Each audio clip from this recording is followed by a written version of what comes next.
Guys, so it's day 2 of means answer writing challenge.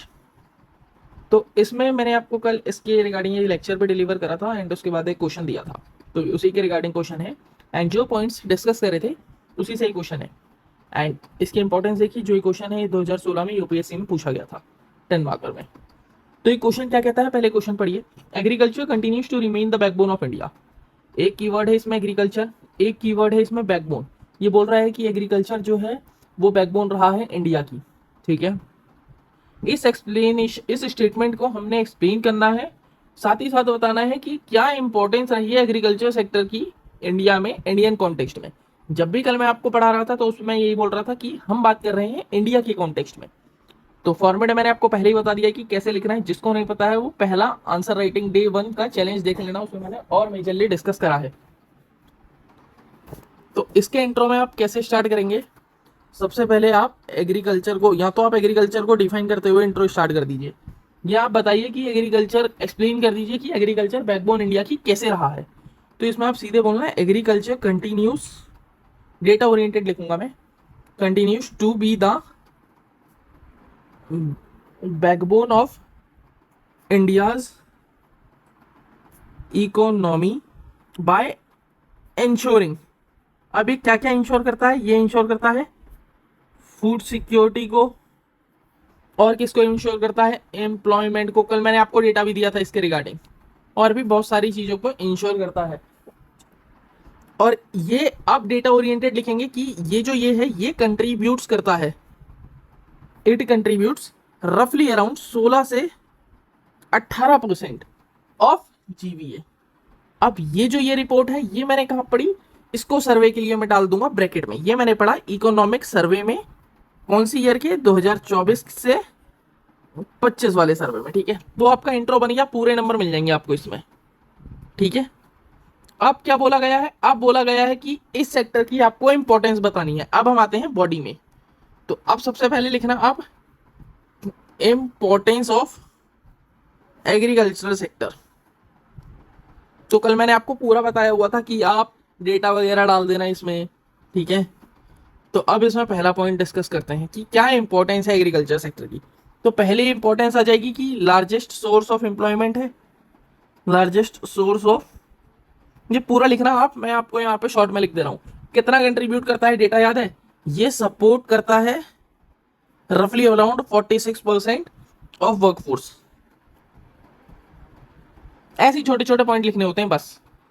अब दूसरी importance देखिए कि दूसरी इंपॉर्टेंस क्या होगी मेरी, दूसरी इंपॉर्टेंस आ जाएगी मेरी फूड सिक्योरिटी। फूड सिक्योरिटी में क्या आ जाएगा कि इंडिया की पॉपुलेशन बहुत ज्यादा है, 1.4 बिलियन अराउंड है, उसको सपोर्ट करता है। और बैकबोन है किसके लिए, पीडीएस के लिए, ठीक है। आप ऐसा लिख देना, फीड्स रफली around 1.4 billion people and backbone है किसकी, बैकबोन है पीडीएस एंड बफर स्टॉक की, ठीक है। 5 से 6 पॉइंट लिख लेंगे इसमें। अब आते हैं तीसरे पॉइंट में। तीसरा पॉइंट किसके रिगार्डिंग हुआ, तीसरा पॉइंट आप डाल दो इकोनॉमी में कंट्रीब्यूशन। इसका भी मैंने आपको डेटा दिया हुआ था।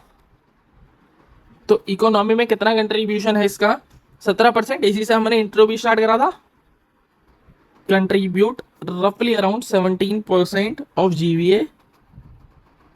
ये इंट्रो की लाइन आ गई सेम टू सेम। तो इसमें मैं कुछ और एड ऑन भी कर दूंगा, एंड सप्लाईज करता है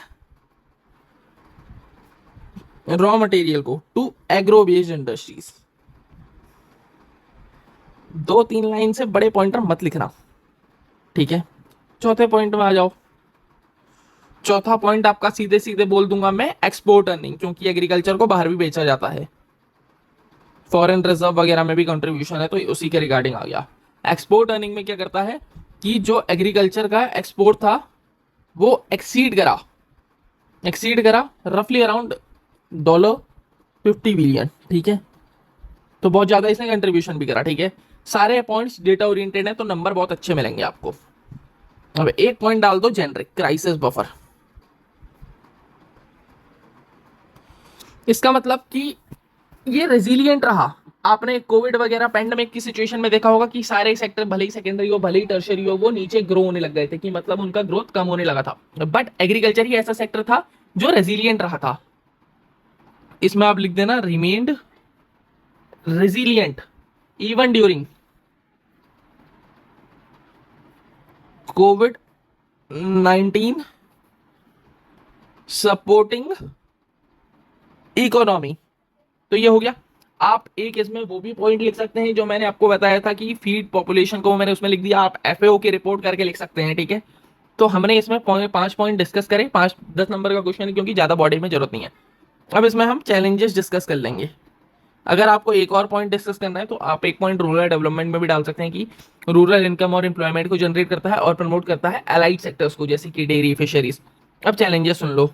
चैलेंजेस में सबसे पहले आ जाएगा क्लाइमेट चेंज, ठीक है, और आ जाएगा फ्रेगमेंटेड होल्डिंग है, यहाँ पे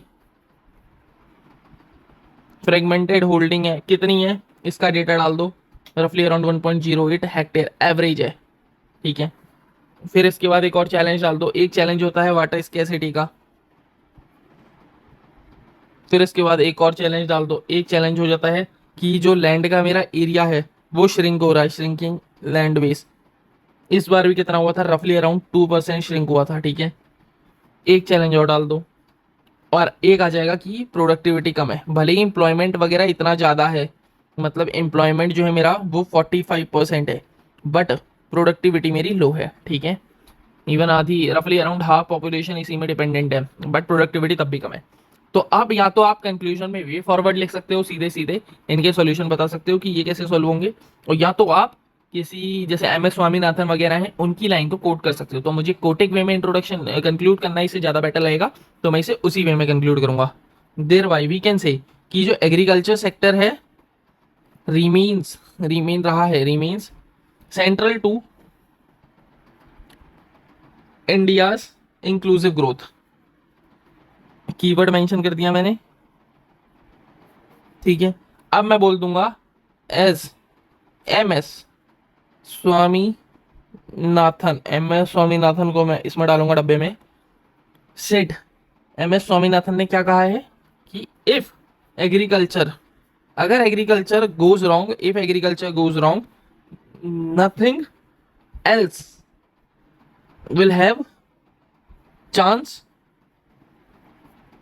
टू गो राइट, ठीक है। समझ गए इस लाइन का मतलब, अगर एग्रीकल्चर गलत दिशा में गया तो इंडिया में कोई भी चीज के पास ये चांस नहीं रहेगा कि वो सही दिशा में जाए। तो ये हो गया आपका आंसर कंप्लीट, ठीक है। समझ गए ना।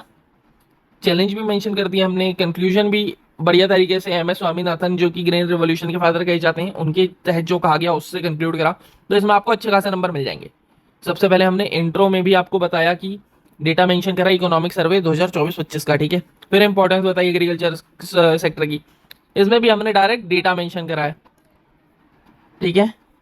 फिर हमने आपको बताया कि चैलेंजेस क्या क्या हैं, ये इंपॉर्टेंस अच्छी इंपॉर्टेंस है, बट क्या क्या चैलेंजेस हैं जो रोकते हैं ये इंपॉर्टेंस को होल्ड करने में।